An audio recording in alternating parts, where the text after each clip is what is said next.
Another thing happening in June is the Elite 11 finals. Last week, those 20 finalists were officially announced, so we're welcoming in national recruiting analyst Greg Biggins for a little bit more on the upcoming finals. Greg, before we go to you, let's first remind you of the list of finalists. There are a lot of guys on this list that you have heard us talk about extensively. You got the 2 5-stars in Dylan Raiola, Jadyn Davis, also Alabama commit Julian Sayin. You got the Notre Dame commit in CJ Carr, and the top uncommitted quarterback in Elijah Brown, but there's also maybe some names deeper on this list that you haven't heard a lot about. We've talked Isaac Wilson a lot on the show, but a guy like Will Hammond, we haven't heard a lot. Danny O'Neal, Ethan Grunkmeyer, a lot of these guys will get ready to perform in LA. So, Greg, before we get to the specifics of the finalists, we got to take advantage of the fact that you actually used to work for Student Sports and Elite 11. So I have a process question. For those who don't secure their spots in a regional, how do they go about deciding who gets an invite to, fill out this 20-man competition? No, it's body of work, right? So I think a lot of people have this view of if you don't do well at a regional, you're eliminated, or if you do great at a regional and kill it, and you're the top guy there, you automatically should get an invite. So it's a body of work. It's based on your tape, and not just junior tape. It's your sophomore, junior tape. It's your upside as well as your in-person evaluation. Kind of how we do rankings, right? It's not just a one-time deal. So a lot of guys don't get invited the day of. They didn't have a great day, but they have great film, and so it's a combination of everything again, plus that upside, college upside, and even a little bit of an NFL upside as well. Kind of like I said, similar to our rankings. So that's kind of how the system works. It's not perfect, but it's a pretty good one. Greg, you worked at Student Sports from 1999 to 2012. You've seen a lot of quarterbacks participate in the finals. Thinking back, are there one or two real memorable performances that stand out above the rest? Yeah, I mean, I'll keep it more recent. Obviously, being a Rams guy, I would say Matt Stafford probably was the best guy I ever saw from that time I worked there, from 99 to 2012. But more recently, I think the two that jump out, you got to go with Justin Fields, and you got to go with C.J. Stroud. Not to sound like an Ohio State homer right now, but remember Justin Fields, it was supposed to be the Trevor Lawrence show, right? He was the number one guy, and deservedly so. And Justin Fields in that 7-on-7 tournament, 2-day period, I don't want to exaggerate, but I think he was something like 85% completion percentage, and had more touchdowns than he did incomplete passes. Radical stats, right? And his team went all the way, won the 7-on-7 tournament, and he showed that he was the number one guy that day, that weekend. And there was even some talk about bumping him over Trevor Lawrence. We went in and kind of kept Trevor. And that ended up being pretty accurate with the NFL draft. But I'll tell you what, man, what a special performance. And then C.J. Stroud, you wouldn't know it now, first round pick and, top 5 Heisman guy, but he was kind of a sleeper going into that Elite 11. And ironically, he played on the same 7-on-7 team as Bryce Young. And Bryce was the one getting the first team reps when they went to 7-on-7 play. And I remember this vividly. Bryce had 2 empty possessions, right? Sacks on 3rd down. And they said, hey, let's go with Stroud. And then Stroud just went berserk. And then for 2 days, very similar to Justin Fields, CJ probably had about an 80% completion percentage. Touchdown. And then all of a sudden you saw his recruitment just blow up after that. I remember sitting next to Bill Kurlick. I go, Bill, I know Ohio State's got a guy. I go, but right now you look like a genius. If you call up your guy at Ohio State and say, you have a player right here, C.J. Stroud. He likes Ohio State. He would love to hear from him.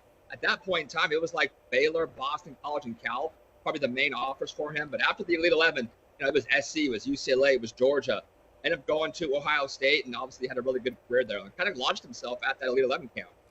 Man, now I'm excited to see who this year's C.J. Stroud is. That's the fun part, is we get to preview it, but then afterwards we'll see what recruitments potentially blow up after the performances. But I don't think anything is going to change when it comes to Dylan Raiola. A lot of attention will be on that man, as he is the top quarterback in this cycle. So with all the love comes some major expectations. So how much pressure is on him at the finals to both, back up his number one status, but do it competing against some of the best of the best? Yeah, I mean, I think there is a little bit of pressure, and we've seen it. Quinn Ewers a couple years ago was our guy and didn't have a great event, and I think he kind of felt a little bit of that pressure. We all love Dylan. Didn't have a huge junior season, so I think there is some pressure. Obviously, he killed it at the regional. From talking to some of the guys at Student Sports, they said his regional was probably as impressive as anybody they've had. So he deserved that invite. But just his physical tools are off the charts in terms of his arm talent and his ability. He's a smart, tough guy. He's physical the way he throws it. I love everything about the guy. But there will be some guys gunning for him. I think, look at who we have, 2, 3, 4, 5, whether it be a Julian saying, whether it be, a guy I'll talk more about a little bit later, CJ Carr, and I think there's a lot of good quarterbacks in this class. It's not a huge separation. Some years in the past, it didn't matter what happened at the Elite 11, right? We had our number one guy, and that wasn't going to change. I think this year, the gap is pretty close between 1, 2, 3, 4. So I'm kind of curious how Dylan does. I think he's going to have a great week, but I'm still curious how he's going to do out there. Greg, every year the big names have that pressure to perform, but this obviously allows some of the under-the-radar prospects, the 3 stars, maybe the ones that aren't heading to those big Power 5 schools, an opportunity to really showcase themselves with big performances. How great of an opportunity would you say this is for some of those players that maybe don't have their name up there with the 4 and 5 stars?